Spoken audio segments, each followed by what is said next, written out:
Freeze the frame right at 14:02 on Survivor 49 last episode. Do not blink. Look specifically at the jagged rock formation in the lower left quadrant of the screen. It is bone dry. The moss is gray, the sand around it is packed hard, and there's absolutely no water touching the base. Now, I need you to scrub forward exactly 3 seconds to 14:05. Look at that same rock. It is submerged. In 3 seconds of screen time, the tide supposedly rose 2 feet. That is physically impossible. This isn't just a continuity error. This is the smoking. This is the visual fingerprint left behind by a production team scrambling to salvage a narrative. You are watching a sequence that claims to be a desperate, real-time race against nature. We are told the tide is coming in, threatening to wash away the advantage that saves the season's biggest player. But that rock proves that what you are watching isn't a race, it's a construction. We are going to deconstruct the Franken edit that just saved the golden boy of Survivor 49. And once you see the timeline of the water, you will never trust the edit again. The first clue to understand why this specific continuity error matters, we have to look at the stakes of the episode. We are at the final 9. The hierarchy of the tribe has shifted. The edit has spent the last 3 episodes building up this specific player as the strategic mastermind, the one person who cannot go home or the entire narrative arc of the season collapses. But going into this segment, he is in genuine danger. The numbers aren't there. The villain alliance has him dead to rights.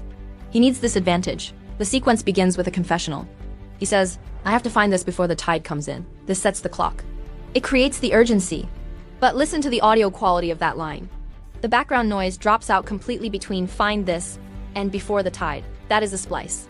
That is audio taken from 2 different points in the day, stitched together to create a premise that justifies what we are about to see.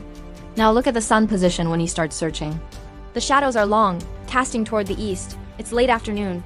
He's frantic, digging through the sand, overturning stones. The music is swelling those high-pitched, dissonant strings that Survivor uses to signal impending doom. The show wants you to feel his panic. They want you to believe he has minutes, maybe seconds. But here's the first crack in the facade. At 15:30, we see a wide drone shot of the beach to establish the rising tide. The water is indeed high. It looks menacing. But look at the player in that drone shot. He isn't where the close-ups show him. He's sitting on a log, appearing to wait. Why would a player in a desperate race against time be sitting down? Because the game is paused. This is where the Reddit threads started exploding. Fans noticed that while the close-ups show frantic digging, the wide shots show a static environment. The first clue isn't just the water, it's the discrepancy in energy. The edit is trying to bridge the gap between a frantic search and a production halt. They are manipulating time to make a 3-hour search look like a 10-minute sprint. But in doing so, they left behind evidence that suggests the search wasn't just long, it was guided. The villain edit breakdown. Let's pull up the dossier. We are going frame by frame through the discovery sequence because this is where the reality of reality TV completely disintegrates. Exhibit A, the magic tide go back to the rock I mentioned in the intro. In oceanography, the rule of 12ths dictates the flow of the tide. It doesn't jump, it flows. Yet, between the shot of him looking under the palm frond, shot A, and him looking near the cliff face, shot B, the water level fluctuates wildly. In shot A, the water is lapping at his ankles. In shot B, which the edit presents as happening 5 seconds later, the sand is dry for 10 yards behind him. Then, in the discovery shot, the money shot, the water is suddenly crashing violently against the rocks right next to his hand. This suggests that these shots were filmed hours apart and then reordered. They filmed the danger shots at high tide to get the b-roll of the crashing waves. They filmed the actual search at low tide. But to make the discovery moment feel cinematic, they needed the water to be threatening. Exhibit B, the clean, discovery look at his hands. At timestamp 1845, he has been digging in wet sand for hours. His fingernails should be caked in mud. His forearms should be gritty. Yet, when he finally pulls the bamboo tube containing the advantage out of the crevice, look at his hands. They are relatively clean. Even more suspicious, look at the bamboo tube itself. It has no sand on it. It's pristine. If that tube had been buried in a tidal zone for days waiting to be found, it would be weathered, it would be wet. It creates a compelling theory. The advantage wasn't buried there the whole time. It was placed there during a production halt. Exhibit C, the cameraman's shadow. This is the detail that 99% of viewers missed. At 1912, as he unrolls the parchment, look at the bottom right corner of the screen. There is a shadow that moves across his leg. It's not a tree. It's distinctively blocky. It's a camera rig. But notice the movement, the shadow gestures.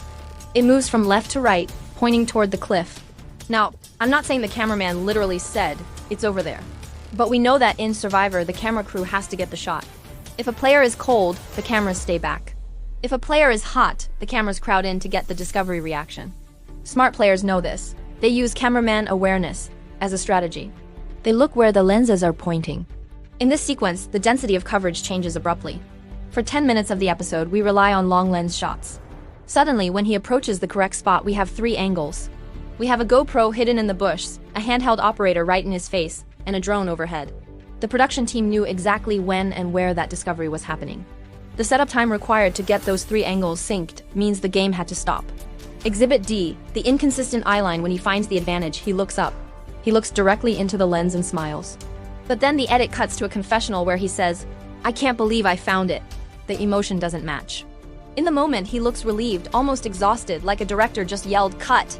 In the confessional, he is hyping up the drama. The editing room is working overtime here. They are using L-cuts, dragging the audio of the crashing waves over the dry footage to create auditory continuity where visual continuity fails. They are trying to sell you the hero's journey, the idea that the universe, or the ocean, was fighting him and he won. But the reality is likely much more clinical. The producers realized their star player was about to be eliminated. They realized he was walking right past the advantage. They likely called a health check, or a water break, which happens frequently in modern Survivor. During that break, the area was reset. The cameras were repositioned. The search resumed, but the search area was significantly narrowed. The rising tide wasn't an obstacle. It was a deadline set by production, not for the player's safety, but for the lighting. They needed the shot before the sun went down. So what are we actually watching? We aren't watching a sport. We are watching a constructed drama that uses real people as actors. The Race Against the Tide is a masterclass in post-production storytelling, but it fails the test of reality. The water level discrepancies prove that the timeline was shattered and reassembled. The pristine condition of the advantage proves it wasn't battling the elements. And the camera blocking suggests the outcome was anticipated. Does this mean the player didn't find it? No, he physically picked it up. But the path to that pickup was paved by production. They smoothed the road. They ensured that the narrative arc of the season didn't end prematurely on a random beach. For the rest of season 49, you need to watch the water, watch the shadows. Stop listening to the music and start looking at the continuity.